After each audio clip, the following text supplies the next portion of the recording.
Assalamualaikum dan salam Malaysia Madani, bersama saya Muhammad Dihya Sahlan dalam Berita Pagi Sabah edisi Rabu 2 Ogos 2023. Sabah berharap Kerajaan Persekutuan dapat memuktamadkan penurunan kuasa dalam bidang pendidikan dan kesihatan kepada kerajaan negeri seperti yang dibincangkan menerusi Jawatan Kuasa Teknikal Perjanjian Malaysia 1963 MA63 dalam masa terdekat. Ketua Menteri Datuk Seri Panglima Haji Jinor yang menyambut baik pengumuman Timbalan Perdana Menteri Datuk Seri Fadilah Yusof mengenai penurunan kuasa itu berkata, dengan mempunyai lebih autonomi, ia akan memastikan sistem pendidikan negeri terus maju seiring perkembangan di Semenanjung. Jelas Datuk Haji Ji, penurunan kuasa yang tertumpu kepada aspek pentadbiran dan pengurusan itu akan memudahkan kerajaan negeri melaksana dan mempercepatkan setiap projek pembangunan pendidikan di samping pelantikan dalam perjawatan perguruan seperti diharapkan rakyat Sabah. Ia juga secara tidak langsung membuktikan kepercayaan Kerajaan Persekutuan kepada jentera kerajaan negeri khususnya dalam meningkatkan keupayaan sistem pendidikan sedia ada. Datuk Haji Ji berucap menyempurnakan Majlis Penyampaian Anugerah Biasiswa Cemerlang Negeri Sabah kali ke-34 di Kota Kinabalu.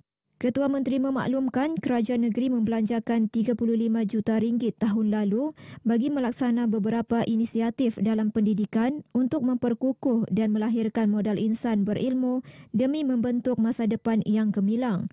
Antara inisiatif itu termasuklah bantuan pendaftaran IPT secara one-off Budi, Bantuan Ihsan Tabungan Pendidikan Sabah Bistari, Anugerah Kecemerlangan Pendidikan Sabah Aksa, Bantuan kepada Persatuan Ibu Bapa dan Guru PIBG Bagus dan Bantuan Ihsan Komputer Baik.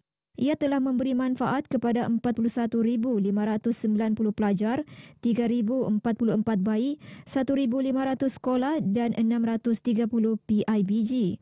Inisiatif tersebut diteruskan tahun ini melibatkan peruntukan 43 juta ringgit dalam belanjawan 2023. Kesemua inisiatif tersebut jelas membuktikan komitmen kerajaan negeri memberi penekanan kepada peningkatan peluang pendidikan inklusif untuk rakyat tanpa mengira latar belakang, sekaligus mengurangkan beban keuangan golongan B40 khususnya. Ya, sementara itu, ketika ditemui media, Datuk Haji Ji memaklumkan kerajaan negeri sedang memperincikan dan memperhalusi Perjanjian Pemuliharaan Alam Semula Jadi NCA. NCA adalah satu perjanjian melibatkan perdagangan kredit karbon yang memberi manfaat kepada pemeliharaan hutan dan memberi hasil kepada kerajaan Sabah bagi membangunkan negeri. Datuk Haji Ji berkata perdagangan kredit karbon adalah satu bidang yang baik untuk diterokai kerana ianya bakal memberi hasil lumayan. Ini kita sedang perincikan dan perhaluskan. Ini sesuatu yang baik untuk kita terokai kerana hasil daripada hutan kita boleh kita dapat hasil yang lumayan daripada carbon trading ini. Tetapi perkara-perkara yang melibatkan pengurusan, kawasan dan lain-lain mesti dijalankan secara baik dan teratur. NCA yang ditandatangani pada 30 Oktober 2021 membabitkan persetujuan memberi 30% daripada hasil jualan kredit karbon Sabah kepada Hodge Standard, manakala kerajaan Sabah mendapat 70%. Perjanjian 100 tahun ini meliputi 2 juta hektar kawasan hutan bersamaan saiz 2.8 juta padang bola. Sebanyak 15 buah projek pembentungan dilaksanakan di Sabah melibatkan peruntukan berjumlah 294.6 juta ringgit daripada kerajaan negeri. Daripada jumlah itu, sebuah projek sudah siap, 2 projek dalam tempoh tanggungan kecatatan, 11 projek sambungan dan sebuah lagi projek baru. Timbalan Ketua Menteri yang juga Menteri Kerja Raya Datuk Insinyur Syahelmi Yahya berkata, kesemua projek dilaksana oleh Jabatan Perkhidmatan Pembantuan JPP Sabah. Beliau berucap dalam Majlis Apresiasi dan Sanjungan Budi JPP Sabah di Kota Kinabalu. Katanya usaha mewujudkan sistem pembentungan yang baik menjadi antara keutamaan kerajaan negeri bagi melindungi kesihatan awam, sumber air bersih dan alam sekitar. Sehubungan itu, Dato' Syahelmi mengajak kaki tangan JPP Sabah meningkatkan lagi komitmen dalam usaha menyediakan perkhidmatan pembetungan terbaik. Terdahulu, pengarah JPP Sabah Genevieve Peter dalam ucapannya berkata, majlis apresiasi ini sebagai tanda penghargaan kepada semua kaki tangan yang berkhidmat dengan cemerlang sepanjang tahun lalu. Seramai 56 kaki tangan menerima anugerah perkhidmatan cemerlang dalam majlis ini. Majlis turut meraihkan 2 kaki tangan JPP Sabah yang bersara wajib dan kaki tangan yang telah meninggal dunia. Projek Perintis Kedua Pelan Hala 7 Peralihan Tenaga Negara NETR diharap dilaksana di Sabah bagi menepati keperluan rakyat, khususnya penduduk di kawasan luar bandar. Pembantu Menteri kepada Ketua Menteri Datuk Ruslan Muharram berkata, dengan pelaksanaan projek berkenaan, ia secara tidak langsung membantu menangani masalah gangguan bekalan elektrik sekaligus meningkatkan pembangunan serta sosioekonomi masyarakat. Kita juga mencadangkan supaya perintis kedua itu dibawa di Sabah dan sudah tentu mungkin gangguan-gangguan elektrik itu akan dapat kita tangani dengan perintis yang kedua itu akan dilaksanakan di Sabah. Datuk Ruslan mengulas projek perintis NETR pertama yang kini dilaksana di Selangor melibatkan kapasiti solar berjumlah 4.5 megawatt bagi 450 rumah. Beliau ditemui pemberita selepas menerima 2,600 jalur gemilang oleh Sawit Kinabalu untuk jelajah semarak kemerdekaan di Beaufort. Jabatan Pendidikan Negeri Sabah mengenal pasti beberapa faktor yang menjadi punca kegagalan calon sijil pelajaran Malaysia SPM tahun 2022 tidak menduduki peperiksaan tersebut. Pengarahnya Raisin Saidin berkata terdapat calon yang memilih untuk tidak menduduki peperiksaan itu berikutan masalah disiplin sehingga digantung sekolah dan tidak mengemukakan rayuan untuk menduduki peperiksaan. Raisin memaklumkan meskipun dikenakan tindakan disiplin, calon masih diberi peluang dan berhak membuat rayuan untuk menduduki SPM dengan syarat telah membayar iuran peperiksaan. Terdapat juga calon yang telah berkahwin dan selebihnya tidak dapat dihubungi langsung. Kebanyakan mereka melibatkan pelajar luar bandar terdiri keluarga B40. Biasanya pihak Jabatan Pendidikan Sabah, PPD dan juga terutama para konselor sekolah, dia akan mengambil tindakan untuk memanggil murid-murid ini.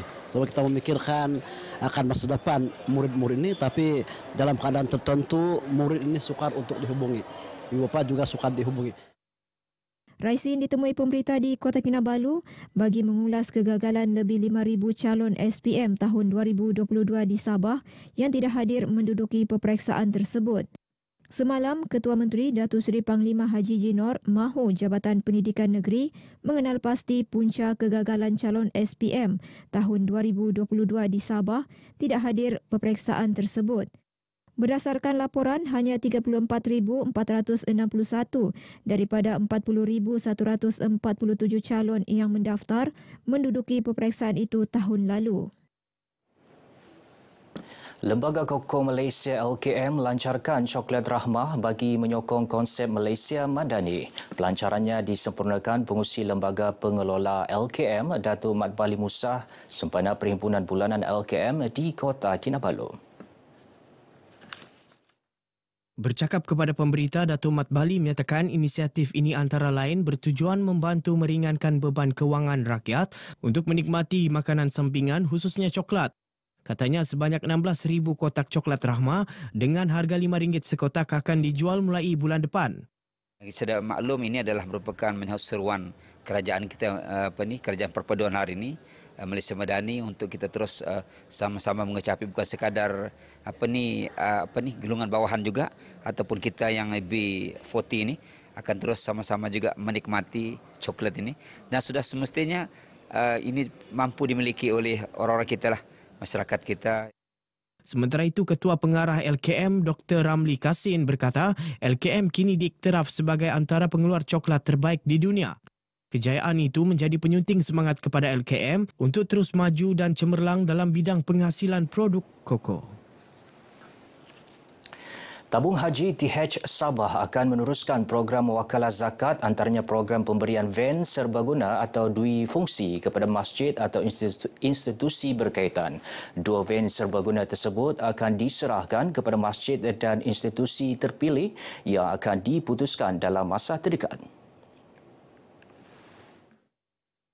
InsyaAllah tabung haji dan juga masyarakat setempat itu berpisah tiada, dan insyaAllah dengan adanya kesetiaan daripada pendeposit tabung haji negeri Sabah, maka insyaAllah program CSR di negeri Sabah pun akan giat dirancangkan untuk masyarakat setempat, khususnya umat Islam di negeri Sabah. Datin Nur Laila Said ditemui pemberita selepas Majlis Kesyukuran Tamat Haji Tanah Air 1444 Hijrah 2023 Masihi di Kota Kinabalu. 12 finalis gabungan 4 bahasa etnik iaitu Murud, Bajau, Dusun dan Kadazan akan bersaing merebut gelaran juara Anugerah Lagu Sabah VFM 2023 yang akan berlangsung di Hongkot Kaisaan KDCA Penampang esok. 4 kategori dipertandingkan iaitu juara anugerah keseluruhan, vokal terbaik, lirik terbaik dan persembahan terbaik.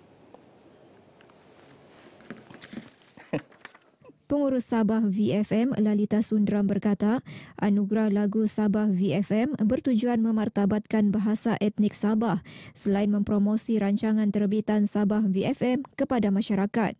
Program ini sebenarnya apa keunikannya adalah kita akan melibatkan artis-artis tempatan ya yang datang daripada pelbagai kaum, dan ini merupakan kaum yang terbesar di negeri Sabah. Beliau menyatakan demikian kepada pemberita selepas menjadi tetamu program Kami Bah ini di studio TV RTM Kota Kinabalu. Dalam masa sama, Anugerah Lagu Sabah VFM juga bagi memberi galakan kepada artis, komposer dan penulis lirik tempatan untuk menerbitkan lebih banyak lagu-lagu dalam bahasa etnik. Kelainan dia mungkin dia punya penceritaan lagu ini lebih bukan selalunya kita akan mendengar lagu-lagu yang percintaan akan dipertandingkan, tapi untuk lagu kali ini kami bawakan sebuah lagu yang kisah sebenar, macam kisah sebenar yang berlaku dalam hidup kami. Dalam pertandingan ini merupakan salah satu platform untuk saya ketengahkan dan juga saya perkenalkan kepada masyarakat di luar sana lah. Ketua Menteri Datuk Seri Panglima Haji Jinor dijangka merasmikan pertandingan berkenaan yang bermula pukul 8 malam. Baik saudara, paparan itu tadi mengakhiri berita pagi Sabah kali ini, menyusul selepas ini berita pagi Sarawak. Saya Muhammad Dihya Sahlan, Malaysia Madani, tekad perpaduan penuhi harapan. Assalamualaikum dan salam hormat. Terima kasih tak semimon. Setia bersama ATM Sabah. 你是我们的动力，你是我们的灵感。Kami patuhi amuan. Check 1, 2, let's go.